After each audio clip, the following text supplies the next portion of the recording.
살아주어서 고맙다 고맙다 정말 고맙다. 오늘도 아버지는 운전대를 잡습니다. 하루쯤은 늦잠을 자고 싶을 때도 있었고 한 번쯤은 밥 한 끼 느긋하게 먹고 싶은 적도 있었습니다.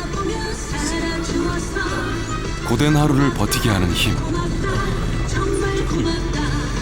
그에겐 삶의 이유가 되는 아들이 있습니다. 어렵게 살았다고 봐야죠. 참 고생 좀 했다고 보고 나의 인생은 이제 뭐 애들 잘 되는 거 그게 참 목표였었고 그게 가장 보람이라고 생각하죠.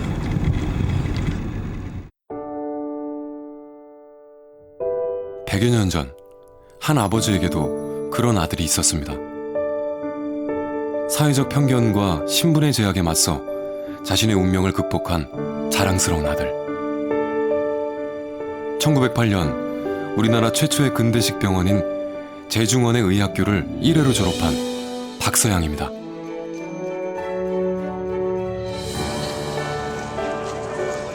어린 시절부터 남달리 영특했던 아들은 아버지 삶의 빛이었습니다. 일이 고돼도 피곤한 줄 몰랐고 하나라도 더 해주지 못하는 미안함에 그 어떤 일도 고생이라 여기지 않았습니다. 그 아들이 우리나라 최초의 서양 의사 자격을 얻었습니다. 아버지 인생에 이보다 더 좋은 날이 있었을까요? 사실 그의 아들이 의사가 된다는 것, 아니 교육을 받는다는 것 자체가 기적이던 시절이었습니다. 그는 백정의 아들이었습니다.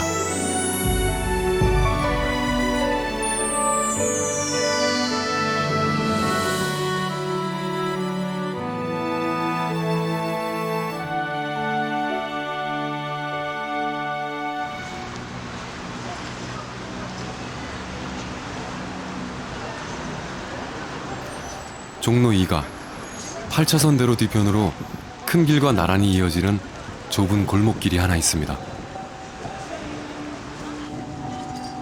조선시대 서민들이 고관대적의 큰 길 행차를 피해 말머리를 돌려 접어들었다는 피막골입니다.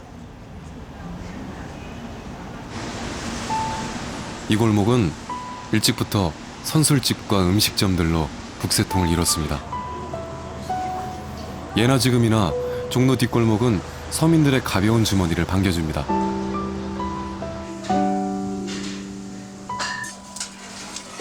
이른 아침부터 늦은 밤까지 하루의 힘겨움을 막걸리 한 잔으로 씻어내는 중년의 사내들. 우리네 아버지들입니다. 선영이 형은 잠이 안 온다니까. 아들내미 때문에. 야, 네 아들 오면 대학교 갔다며. 그러니까 걱정해가지고. 등록금이 지금 뭐. 너무 비싸. 등록금이 뭐 1년에 1,000만 원 정도 들어간다는데 택배 너 1,000만 원 떨고 어떻게 만드냐. 어떻게 가르쳐야지. 그리고 참 운동. 피막골로 들어가는 입구, 피마병문. 이곳에 인력시장이 있었습니다. 지게꾼, 인력거꾼, 물지개 장사 등 하루 벌어 하루 먹고 사는 이들이 일거리를 찾아 대기하던 곳입니다. 도축업에 종사하던 백정들도 식당에 물건을 대주면서 피막골을 생활터전으로 삼았습니다.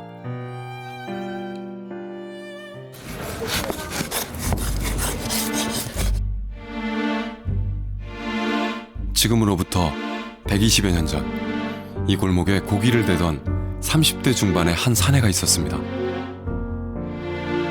백정의 운명으로 태어난 그는 호적이 없어 정확한 나이도 알지 못했고 이름도 없었습니다.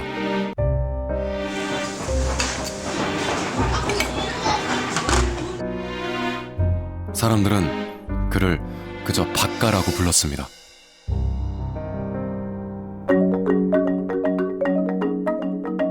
광대와 포졸, 나무 껍질을 벗겨 장을 만드는 고리장, 무당과 기생, 그리고 동물 가죽으로 신을 만드는 갓바치와 백정은 칠천반이라 불렸다. 인간 대우를 받지 못하는 일곱 천인 계층이란 뜻이다. 그 중에서도 백정은 가장 낮은 신분이었다. 백정은 장가를 들어도 상투를 올릴 수 없었고 갓을 쓰거나 도포를 입는 것도 허용되지 않았다. 코흘리게 어린아이도 나이 많은 백정에게 말을 놓을 정도로 인격적 수모를 겪어야 했다. 선택의 기회 없이 주어진 신분은 대를 물려 세습됐다. 차별과 멸시도 함께였다.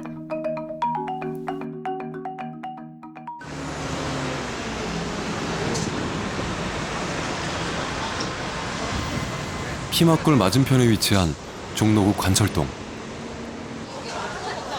관자골로 불렸던 이곳은 백정들이 모여 살던 마을이었습니다. 백정 박가 역시 이곳에 살고 있었는데요. 그에겐 어린 아들 봉출이가 있었습니다. 백정의 아들 역시 백정이 되어야 하는 운명.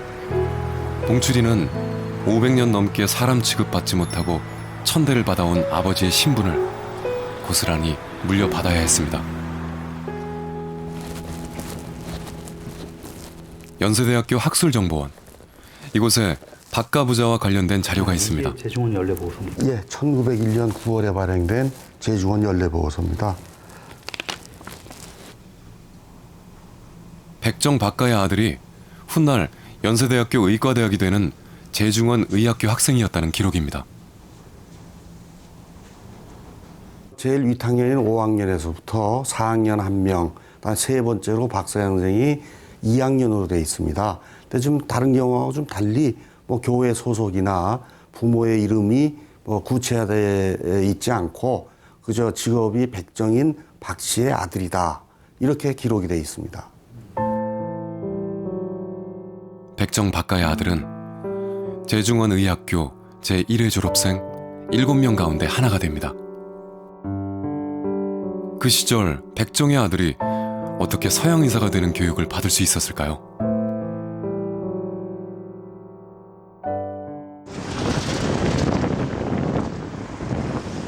지금은 백화점과 호텔이 들어선 중구 을지로 일가 일대. 곤단골 혹은 고운담골이라 불렸던 곳입니다. 고운담으로 연결된 집들이 있는 동네라는 뜻인데요. 1883년 서양에서 온 한 선교사가 이곳에 학당을 세우고 아이들을 무료로 가르친다는 소문이 들려옵니다. 미국 북장로교회 파송을 받은 사무엘 무어 선교사입니다.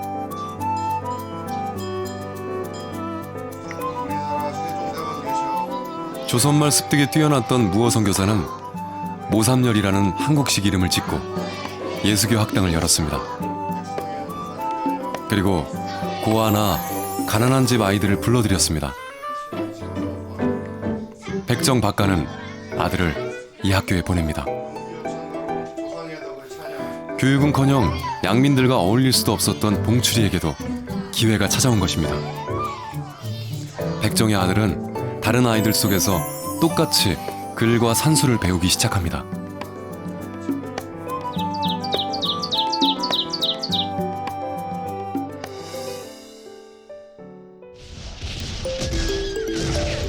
(1894년 7월) 중국과 일본이 조선의 지배권을 놓고 벌이는 청일전쟁이 터진다.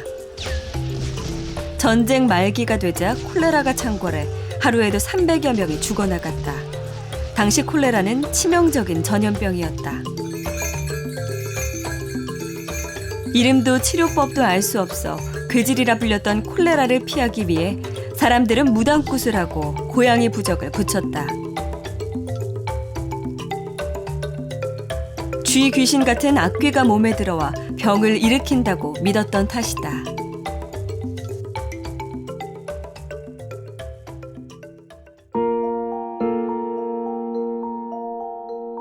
그 무렵 백정 박가도 전염병에 걸렸습니다.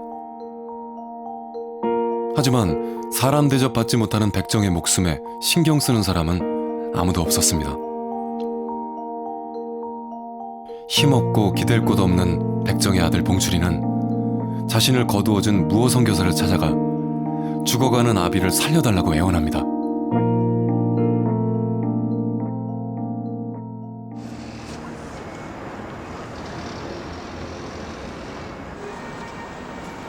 연세대학교 의과대학 교정. 우리나라 서양의학의 산증인인 올리버 에비슨의 동상이 서 있습니다.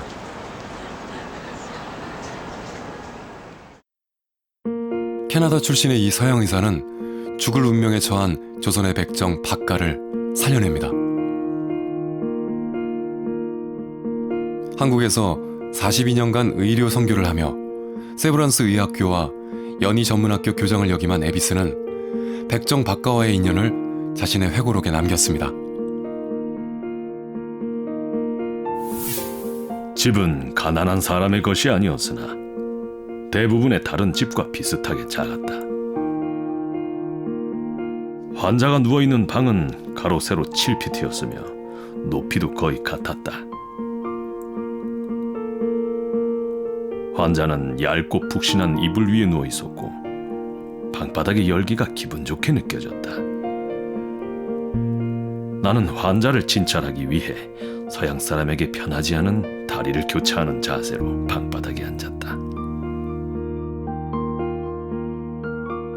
무어 선교사의 소개로 백정 박가의 치료를 맡은 에비스는 고종의 주치의였습니다. 임금을 치료하는 손으로 백정의 몸을 만진다는 것은 당시로서는 상상할 수도 없는 일이었습니다.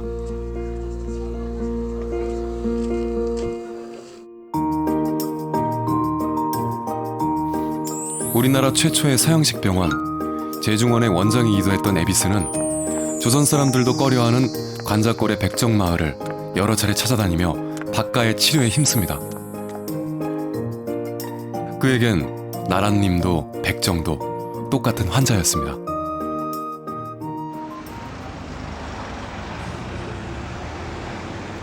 종로구 견지동 우정총국, 1884년 갑신정변의 무대가 된 곳입니다. 우정국 초대 총판 홍영식과 김옥균, 박영효 등 급진개혁파 인사들이 조선의 자주독립과 근대화를 목표로 거사를 일으켰습니다. 그때 온건 개화를 추진하던 명성황후의 조카 민영익이 자객의 칼에 찔려 중상을 입게 되는데요. 미국 공사관 의사로 일하던 선교사 알렌이 서양 외과술로 민영익의 생명을 구합니다. 조선의 근대화를 추진하던 고종은 이 일을 계기로 알렌의 병원 설립안을 받아들입니다.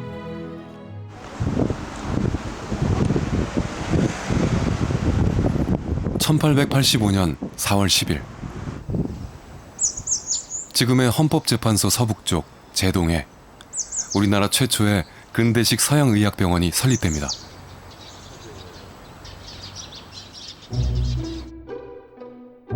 이렇게 탄생된 광해원은 이주 후 고종이 하사한 사람을 구하는 집이라는 뜻의 제중원으로 그 이름을 바꿉니다.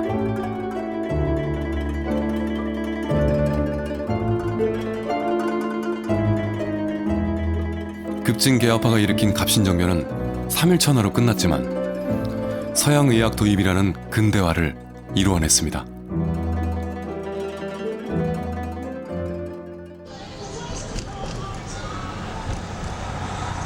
미국 동부의 필라델피아. 이곳에 미국 장로교 역사자료관이 있습니다. 19세기 말 조선으로 파송된 선교사들이 본국 선교부에 보낸 보고서가 소장되어 있는 곳인데요.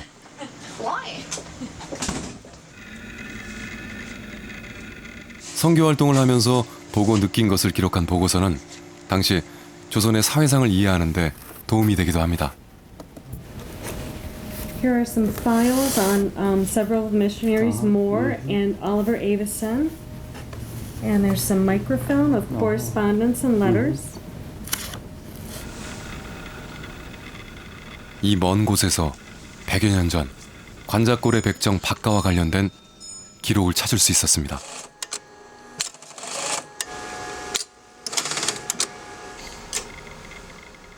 곤단골에 교회를 세우고 목사가 된 무어는 교회 개척 과정을 편지 형식으로 보고하고 있습니다.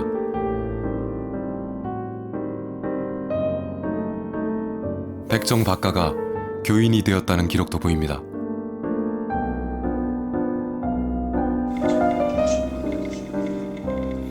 무어 목사가 남긴 또 다른 글에는 에비슨의 왕진 덕에 병석에서 일어난 후 삶의 전환점을 맞은 백정 박가의 고백도 담겨 있습니다.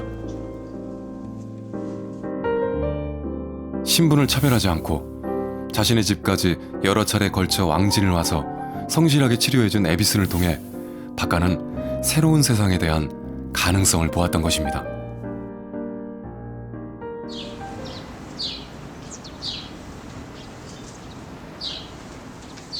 (1895년) 봄, 박가는 무어 목사로부터 백정 최초로 세례를 받고 봄을 맞아 새 사람이 되었다는 뜻의 성춘이라는 이름을 얻게 됩니다.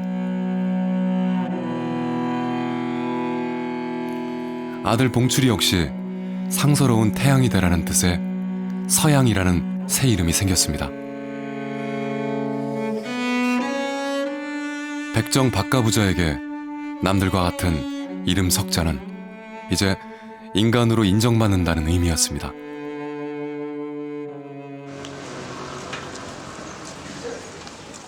조선 왕조의 봉건 질서가 해체되던 구한말, 마침내 박성춘은 자신과 아들의 운명을 바꿀 수 있는 인생의 봄을 만난 것입니다.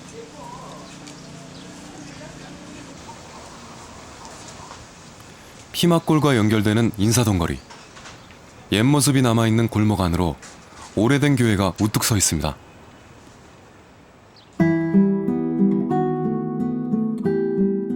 무어 목사의 곤단골 교회에 뿌리를 두고 있는 승동교회입니다. 백정 출신 박성춘이 교회에 나오기 시작하자 곧이어 교회에 큰 파문이 일어납니다. 양반 신도들이 발길을 끄는 것입니다. 한국 사회에서는 백정이 가장 낮은 계층입니다. 거지보다도 더 낮은 계층이라고 누가 설명해 주더군요. 어제 잘 나오던 교인 6명이 나오지 않았습니다. 그들은 백정과 같은 교회에 다닐 수 없다는 것입니다. 신분차별은 물론 남녀차별도 엄연히 존재하던 시절, 남녀 예배석은 커다란 휘장으로 구별할 때였습니다. 백정교회로 소문이 나기 시작하자 교회는 썰렁해졌습니다.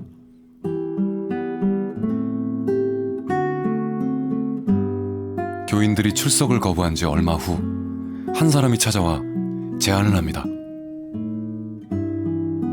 교회당 안에 양반들을 위해 따로 자리를 마련해주고 백정들에겐 뒤편에 자리를 마련해 조선의 전통 풍습을 해치지 않게끔 해달라는 것입니다. 이것 또한 들어줄 수 없었습니다.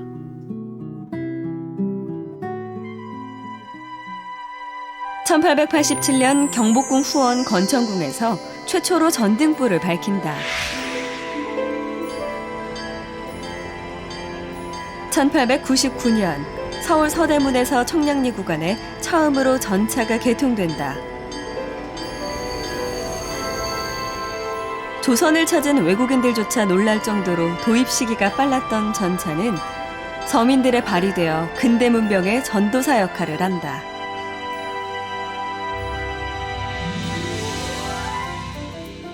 (1894년 7월) 조선 정부는 양반과 평민의 신분 제도를 혁파하고 백정과 광대 등 천민 신분의 차별을 폐지하는 사회제도 개혁 법령을 공포한다. 이른바 가보개혁이다.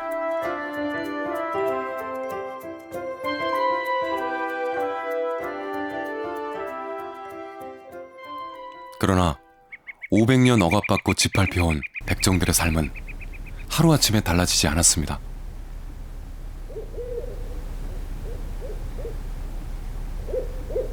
오래 묵은 관습의 힘은 법보다 강한 것이었습니다. 박성춘은 내무아문 대신 육일준에게 직접 탄원서를 올립니다. 신분 해방을 촉구하는 박성춘의 탄원서 내용은 무어 목사의 기록을 통해 확인할 수 있습니다.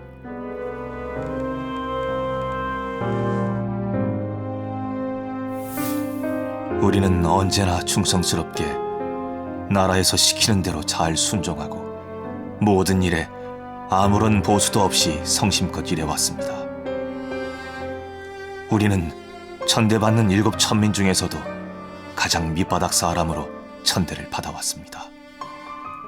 이 세상 어디에 이런 고통이 있겠으며 우리가 당하는 수많은 천대를 어찌 말로 다 할 수 있겠습니까?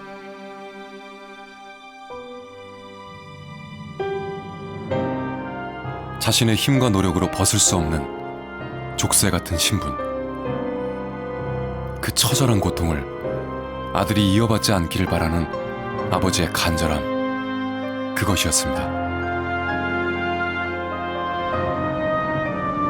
간절함, 그 석자는 아버지의 DNA에 깊숙이 새겨져 있는 듯합니다. 혹여 자신이 채워주지 못하는 부족함이 아들에게 한이 되지는 않을까. 아버지는 마음의 무거운 짐을 늘 내려놓지 못합니다. 부모들이 그렇잖아요. 내가 못 배우고 그랬으니까 자식한테는 솔직히 진짜 대통령 되려면 말은 못하고 좀 좋은 자리에 좋은 환경에서 잘 먹고 잘 사는 걸 바라는 거지. 어느 부모나 다 똑같아요. 그거는. 지네도 부모를 잘 만났으면 되는데 아무래도 좀 형편이 어렵다 보니까 그때 옛날에는 다 그랬잖아요. 아, 저희가 지금 뭘 바라고 있는데 내가 못 해주는구나 할 때 좀 마음이 좀 짠하죠. 한 살 한 살 나이 먹으면서 느끼는 거는 자식 때문에 힘들어도 힘들지 않고 또 자식들 때문에 더 열심히 뛰는 것 같고 그게 자식이 큰 힘이죠.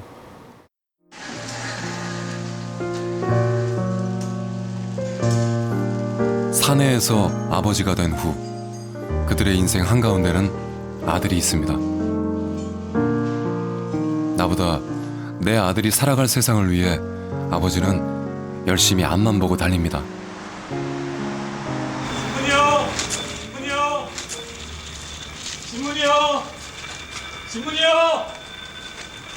신문이요! 드디어 조정으로부터 박성춘이 올린 탄원서에 대한 회답이 내려왔습니다.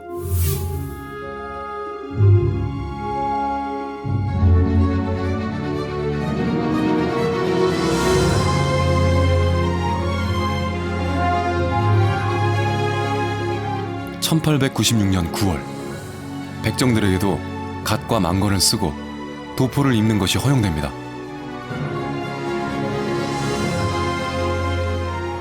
호적에 오를 뿐만 아니라 국민의 한 사람으로서 법률상 동등한 대우를 받게 된 것입니다.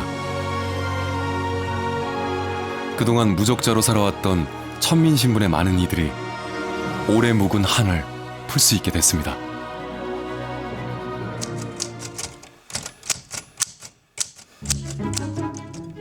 그 일이 있고 오래되지 않아 양반처럼 당당하게 길을 걸어 내려오는 잘 차려입은 한국인을 봤다.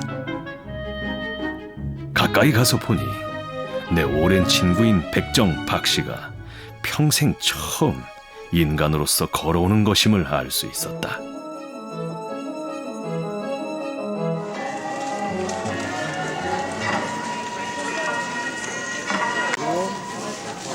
신분 해방의 새날을 맞이한 후 박성춘은 아들 서양이의 혼례를 치릅니다.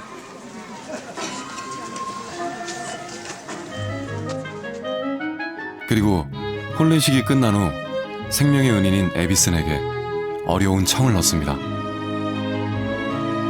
자신의 아들 서양이를 제중원으로 데려가 인간으로 만들어달라는 것이었습니다. 그를 인간으로 만든다. 그를 인간으로 만들기 위해 필요한 모든 조치를 끝내지 않았다는 것인가? 제 아무리 세상이 달라졌다 해도 백정의 아들이 의학교에 간다는 것, 그것도 의사가 된다는 것은 꿈도 꿀 수 없었던 시절이었습니다.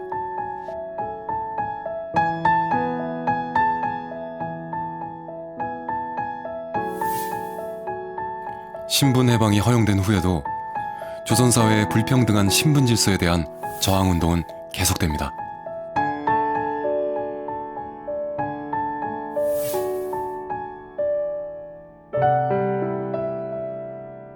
백정들은 육류 계량용 저울을 본떠 백정과 양민이 평등한 사회를 만들자는 형평사 운동을 펼칩니다. 그들의 한은 그토록 깊은 것이었습니다.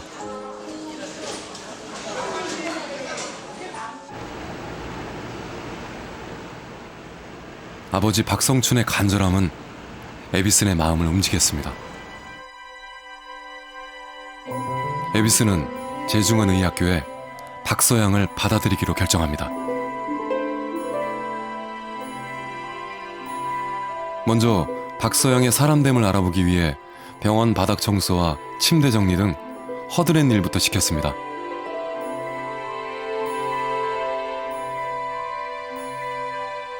에비슨은 박서양이 의학을 공부할 자질이 있음을 확인한 후에야 의학 서적을 읽도록 허락했습니다.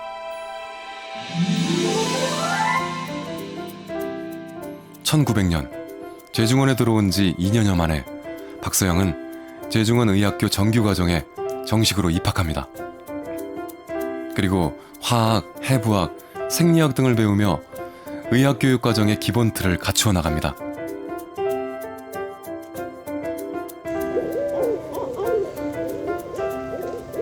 아들이 의사가 되기 위한 수업에 정진할 무렵 아버지 박성춘은 무어 목사와 함께 전국의 백정마을을 찾아다니며 평등 사상을 전하는 데 앞장섭니다.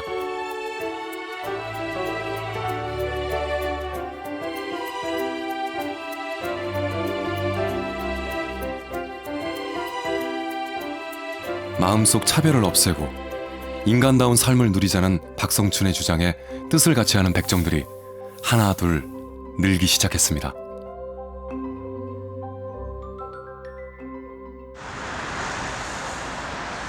(1904년 9월) 제중원은 미국인 실업가 세브란스의 재정 지원을 받아 숭례문 근처에 한국 최초의 서양식 종합병원인 세브란스 병원으로 재탄생됩니다.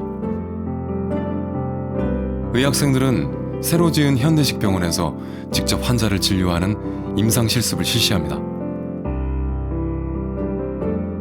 아직 서양 의술이 신기하기만 하던 시절, 이들의 의료 활동은 신문의 기사가 되기도 했습니다. 합동 사는 김하염 씨의 부인이 아이를 낳으려고 여러 날을 고생하다가 남문 박 제중원의 의원 허스트 씨와 의학생 박서양 씨를 청하여 진찰하고 3시간이 지나지 않아 아이를 순산했다. 산후까지 급진히 치료하여 산모가 속히 소생하였다 하니 한국 풍속으로 해산 때 굿이나 치성 같은 쓸데없는 법을 하지 말고 이 일을 본받아 인명에 관계됨을 주의하라. 당시 조선에는 콜레라 같은 전염병에 의해서 많은 국민들이 목숨을 잃었습니다. 국민들은 이 전염병에서 살아남기 위해서 무속신앙 또 전통의학들의 의존을 했습니다. 그렇지만 서양 의술에 의한 새로운 위생 사상을 보급하고 또 위생 교육을 통해서 많은 생명들을 구할 수 있었는데, 이런 일들을 서양 의사가 하는 것보다는 박서양 같은 조선 의사가 하는 것이 훨씬 효과적이고 국민들한테 다가가기가 쉬웠겠죠.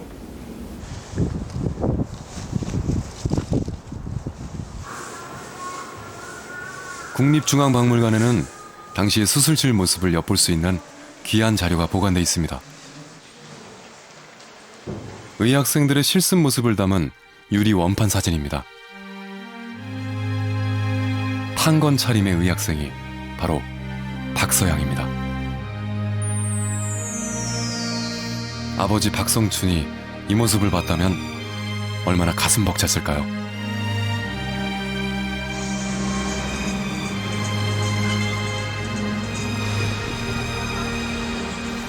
신분제 사회의 최하층민으로 살아온 서름을 누구보다도 잘 아는 박서양은 의사 수련 중에도 틈틈이 배움에 목마른 학생들을 찾아다닙니다. 황성 기독교 청년회 등에서 화학과 생물학을 가르치며 계몽운동에 적극 참여합니다. 그런데 일부 학생들 가운데는 여전히 박서양의 출신을 문제 삼는 경우도 있었던 모양입니다.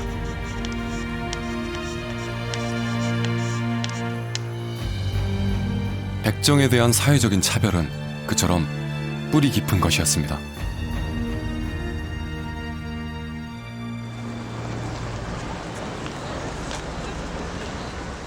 (1898년 10월 29일) 종로 내거리. 만여 명이 모인 가운데 보신각 주변에서 독립협회가 주최한 관민공동회가 열렸습니다. 관민공동회는 사상 최초로 정부 대신들과 민간단체, 일반 시민, 학생들이 함께 모인 자리였는데요. 당시 한성 인구가 약 25만 명이었다고 하니 민초들의 관심이 얼마나 컸는지 짐작할 수 있습니다. 회의가 시작되자 박성춘이 연설에 나섰습니다. 백정 출신으로 정삼품 관리들을 앞에 두고 개막 연설을 하게 된 것입니다. 이놈은 대안에서 지극히 천한 사람으로서 무지몰각하지만 충군 애국의 뜻은 대강합니다. 지금에 있어서 나라에 이롭고 백성에게 편리하게 하는 길은 관민이 합심한 후에야만 되겠습니다. 저 천막을 보자치면 대나무 하나만으로 버티기에는 힘이 부족합니다. 그러나 여러 대나무를 모아 버틴다면 힘이 굳건해집니다. 바라건대 관민이 합심하여 나라의 복이 만만세를 누리게 하였으면 합니다. 공공집회 출입이 제한되던 백정의 연설에 사람들은 박수갈채를 보내며 그의 의견을 지지했습니다. 그 당시 고위 관료들과 일반 양인들이 참석을 했는데 거기에서 박성춘이라고 하는 사람이 연설을 했다라고 하는 것은 어떻게 보면 천지개벽이었죠. 그래서 백정 신분해방에서 특히 우리 신분해방제의 어떤 선구자로서는 박성춘을 우리가 들 수밖에 없는, 그래서 박성춘이가 갖고 있는 한국 근대사에서의 위상이라고 하는 것은 상당한 의미를 부여할 수 있습니다. 새 시대를 향한 열망이 들끓던 시기, 대한제국의 운명은 풍전등화 같았다. 1907년 7월 을사늑약의 무효를 전 세계에 호소하려던 헤이그 밀사 사건이 실패로 끝나자 고종은 일제의 퇴위 압력에 시달리게 된다. 통감 정치를 시작한 일제는 가갑적으로 한국 군대에 해산령을 내린다. 이 비보를 들은 시위대 박승환 참령이 자결한다. 그의 죽음이 도화선이 돼 대한제국 시위대와 일본군은 서소문 일대에서 치열한 접전을 펼친다.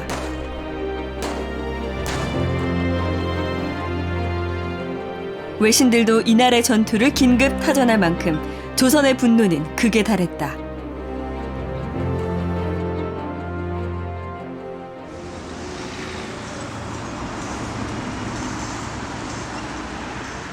한국군과 일본군 간의 무력 충돌이 발발한 그곳은 세브란스 의학교 부근이었습니다. 의료진들은 소달구지와 인력거에 적십자기를 달고 쉴 새 없이 부상자를 실어 날라야 했습니다. 총알이 비오듯 쏟아지는 가운데 한 생명이라도 더 구하기 위한 사투였습니다.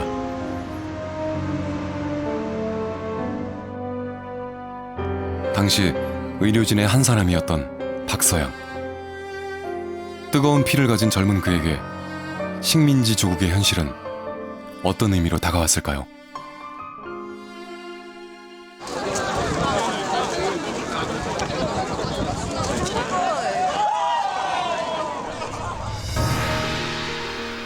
(1908년 6월 3일) 제중원의학교 제1회 졸업식이 열렸습니다. 졸업생들에겐 내부 위생국으로부터 한국 최초의 의사 면허인 의술개업 인허장이 수여됐습니다. 백정의 아들 박서양이 당당히 우리나라 최초의 서양 의사가 되는 순간입니다. 박서양으로 대표되는 당시 세브란스 의학교의 1회 졸업생들 같은 경우에는 그런 선교 의사에게 직접 서양 문명, 특히 서양 문명의 가장 핵심이라고 얘기할 수 있는 서양 의학을 체화하고 습득하게 되는 거죠. 그리고 그런 습득한 서양 문명을 이제 졸업 이후에 한국 사회 근대화 혹은 문명화에 활용할 수 있었다라고 했을 때 역사적으로 그들이 가진 더 큰 의미는 이제 한국 근대화의 선구자로서 개척자로서의 역할을 하게 된다라고 하는 게 아마 더 큰 의미가 있지 않을까 싶습니다. 박서영은 졸업 후 모교인 세브란스 의학교의 전임 교수가 되어 서양 의학 토착화에 앞장섭니다. 병원 외과에 근무하며 임상 경험을 쌓는 한편 의학생들을 대상으로 화학과 해부학 강의에도 매진합니다.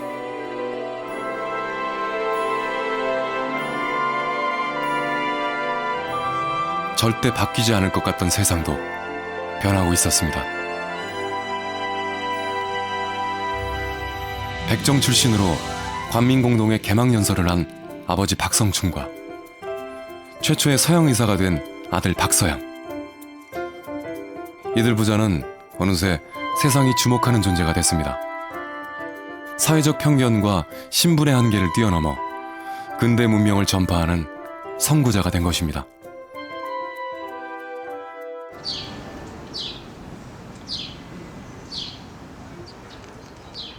(1911년 12월) 박성춘은 승동교회의 장로가 됩니다. 백정 최초로 세례를 받은 지 21년 만의 일입니다. 박성춘이 장로가 된 지 3년 후 흥성대원군의 친척으로 왕손이었던 이재영이 장로로 취임합니다. 왕족과 최하 신분인 백정이 어깨를 나란히 하게 된 것입니다. 이후 박성춘은 경기 충청 지역 장로교 노회에서 재정을 담당하는 임원으로 활동합니다. 이것이 그에 대한 마지막 기록입니다.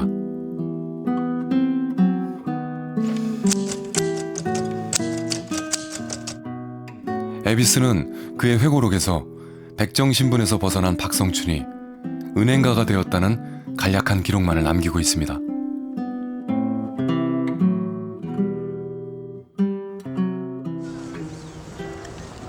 신분적 한계가 주는 수모 속에 청소년 시절을 보낸 박서양이 우리나라 최초의 서양 의사가 돼 활동할 무렵 그의 나라는 역사 속에서 사라진다. 교사들은 군인처럼 제복을 입고 수업을 했고 일본어를 국어로 배워야 했다. 한글 교재 사용은 금지되고 민족 교육은 탄압의 대상이 된다. 한글로 된 의학 교과서도 모두 불태워졌다. 한국인은 일본 의사의 보조 역할밖에 할 수 없었다. 나라 안에서 살기가 힘들어지자 민초들은 새로운 삶터를 찾아 나라 밖으로 떠나기 시작했다. 그들이 모여 형성한 해외 한인촌은 곧 조국 독립을 준비하는 근거지가 된다.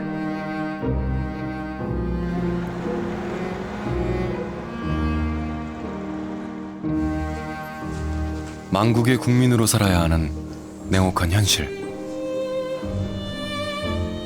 출신 신분에 비해 너무 많은 교육을 받았다는 것은 어쩌면 박서양에게 고통이었을지도 모르겠습니다.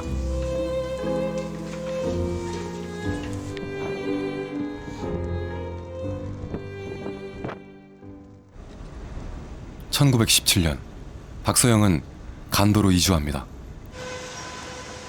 당시 연기련에는 한국인 15만여 명, 일본인 1,400여 명이 거주하고 있었습니다.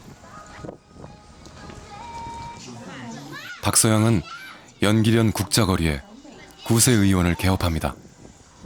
백정이라는 숙명을 적극적으로 개척했듯 식민 통치하에서도 그는 꿈을 향한 도전을 멈추지 않았습니다.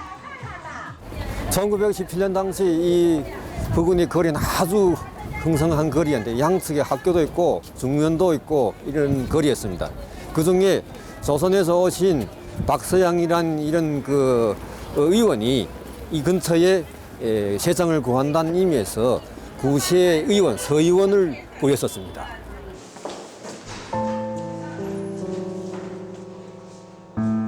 의료 혜택을 받기 힘든 나라 밖에서 박서영의 역할은 막중했습니다. 박서영은 연간 만여 명의 동포를 진료했는데 그중 3분의 1이 무료 진료를 받았다고 합니다. 박서영의 구세병원은 당시 연기련에서 한국인이 운영하는 유일한 병원이었습니다.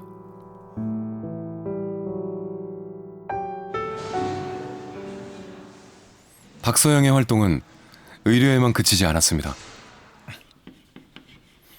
조국 독립을 위해 교육의 필요성을 느낀 그는 초등교육을 담당할 학교도 세웁니다. 국자거리 일대에 숭신학교를 열고 국내에서 금지된 조선어를 가르치는 등 민족교육을 실시했습니다. 동료였던 김필순, 그리고 그의 1년 후배였던 이태준 같은 경우에 신민회라고 하는 비밀 결사, 혹은 뭐 청년학우회라고 하는 이제 안창과 연결된 조직들의 직접적인 연계를 가지면서 독립운동을 진행할 준비를 하고 있었고, 실제로 이제 진행을 해나가는 그런 교감들, 이런 것들이 결국 일본의 침략이 서서히 본격화되는 1910년대 중후반에 들어섰을 때 자신이 스스로 이제 독립운동에 뛰어들게 되는 하나의 배경을 이루지 않았나라고 생각을 합니다.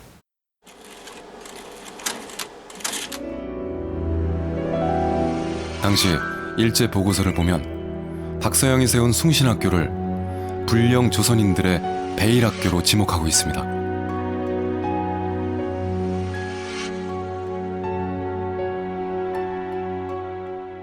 그때 은행갑이다. 이게 은행이 있었으니까. 은행이 있었으니까 은행갑이다. 1930년 2월 19일 숭신학교 학생 50여 명이 시내 중심가에서 만세를 부르며 시위를 벌였습니다. 1929년 11월에 발발한 광주 학생운동의 여파가 간도까지 밀려왔는데 그 중심에 숭신학교가 있었던 것입니다. 학생들이 광주 학생운동을 성공하기 위해서 대시위를 했는데 1000여 명이 바로 여기로 왔습니다. 이것은 그때 당시에 영도의 중심거리였습니다. 그래서 여기로 왔는데 일본 그 경찰들이 말을 타고 와서 학생들 운동을 하지 말고 해산하라 이렇게 쫓았습니다. 간도 지역에서 반일운동의 중심이 된 숭신학교는 결국 1932년 6월 불온사상을 고취한다는 이유로 일제에 의해 강제로 폐교당합니다. 박서영은 독립운동에도 적극 뛰어듭니다. 지식인으로, 의사라는 사회적 신분으로 살면서 누릴 수 있는 부와 명예 대신 그는 잃어버린 나라를 되찾는데 자신의 인생을 던졌습니다. 1919년 용정에서 일어난 3.13 만세운동 결과 북간도 최대의 독립운동 조직인 대한국민회가 창설되는데요. 박서영은 이 대한국민회 군사령부의 유일한 군의관으로 활약합니다.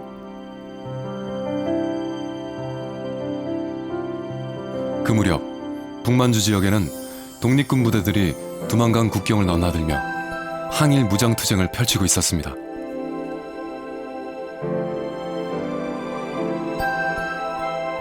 피 흘리는 것을 두려워하지 않던 독립군들에게 의사의 존재는 절대적일 수밖에 없었습니다.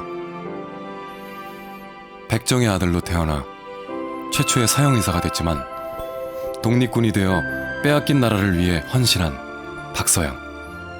그는 진정 큰 의사로서의 삶을 실천했습니다.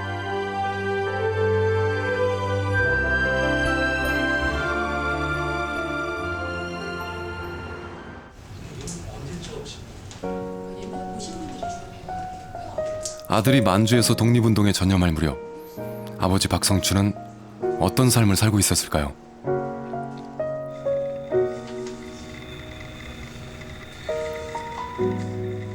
(1908년) 한 야학교 설립 과정에서 그 이름을 확인할 수 있었습니다. 아버지 박성춘 역시 교육이 절실한 또 다른 아들들을 위해 자신의 힘을 보태고 있었던 것일까요?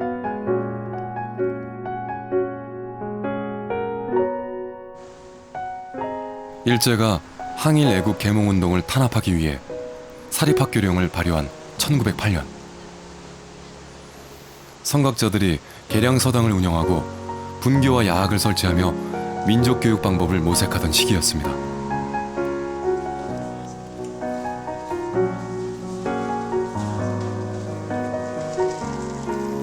아들에게 백정이라는 신분의 한을 물려줄 수밖에 없었지만 아들을 위해 불가능에 도전하고 끝까지 포기하지 않았던 아버지.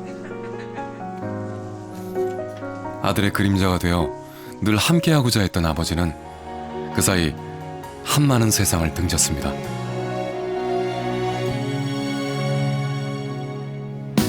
점점 멀어져 가버린 쓸쓸했던 뒷모습에 내 가슴이 다시 아파온다.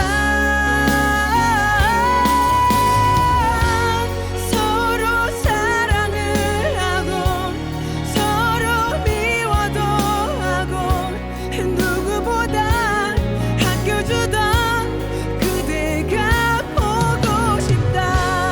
가까이에 있어도 어느 누구도 그렇게 살라 말하지 않았습니다. 어느 누구도 그렇게 살 수 있다 믿지 않았습니다. 자신에게 주어진 운명이란 굴레를 원망하기보다 극복할 수 있다는 믿음을 평생의 삶으로 확인시켜준 아버지의 위대한 유산.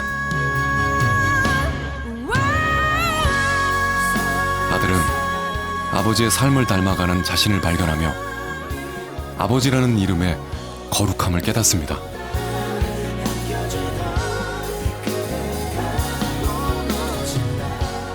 아버지, 당신이 있어 내가 있을 수 있었습니다.